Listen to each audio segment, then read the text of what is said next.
Baiklah, sekarang kita akan membahas tentang sistem ekskresi pada manusia. Oke, sekarang sebelum kita membahas tentang sistem ekskresi pada manusia, terlebih dahulu kita akan bahas tentang pengeluaran.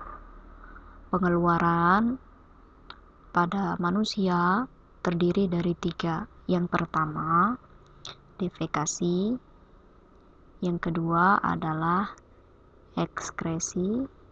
Dan yang ketiga adalah sekresi. Apa itu defekasi, sekresi, dan ekskresi? Kita bahas di slide selanjutnya. Nah, defekasi adalah pengeluaran sisa pencernaan berupa feses atau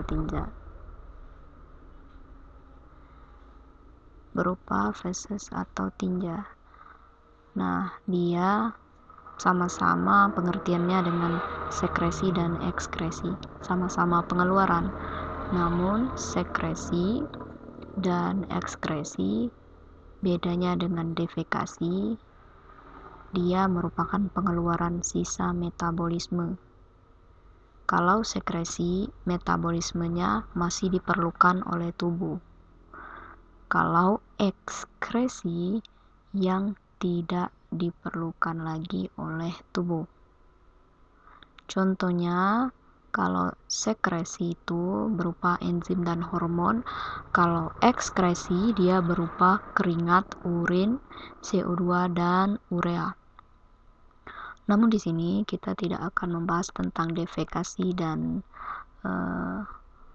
sekresi, namun kita hanya akan membahas tentang ekskresi. Ekskresi merupakan pengeluaran sisa yang tidak diperlukan lagi oleh tubuh. Adapun organ-organ pada sistem ekskresi pada manusia, yang pertama adalah ginjal. Ginjal fungsinya untuk mengeluarkan urin. Kalau yang kedua itu namanya hati. Hati berfungsi untuk mengeluarkan zat urea.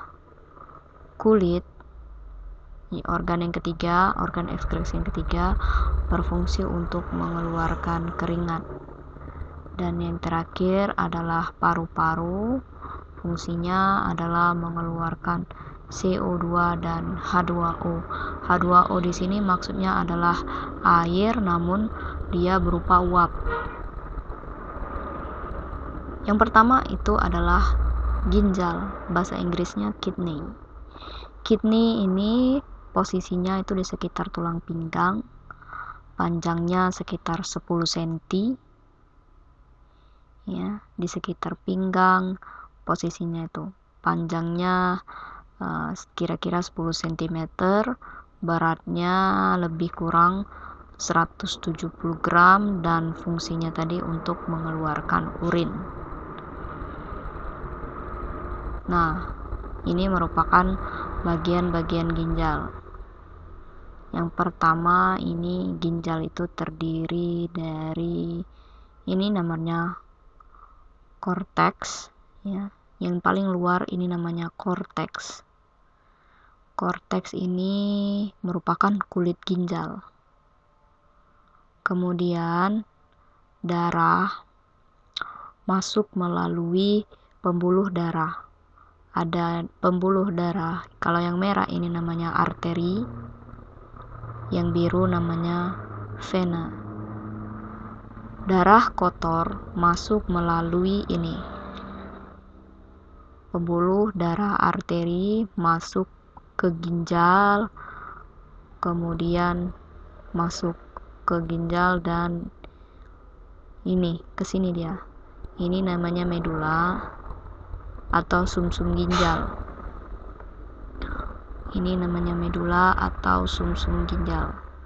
Nah, di dalam medula ada bagian-bagian yang seperti ini, ya, yang kecil-kecil. Ini namanya badan Malpighi. Nah, di sini terdapat nefron. Satu buah ginjal terdiri dari lebih dari 1 juta nefron. Ini adalah sebuah nefron.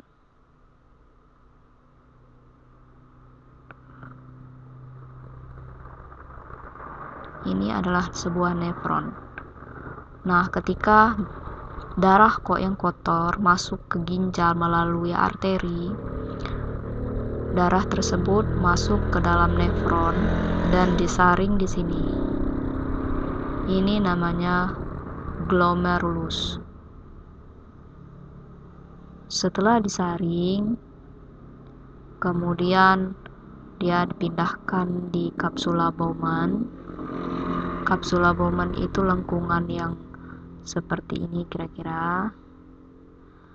Setelah itu dia diserap lagi beberapa kali sehingga membentuk urin primer dan urin sekunder. Nah, lengkungan ini disebut tubulus. Kalau di sini di samping kapsula Bowman namanya tubulus contortus proximal. Kalau di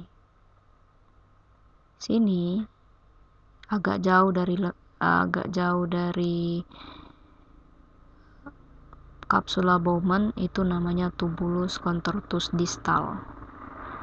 Nah, tubulus proksimal dan distal ini disatukan oleh lengkungan yang disebut lengkung Henle.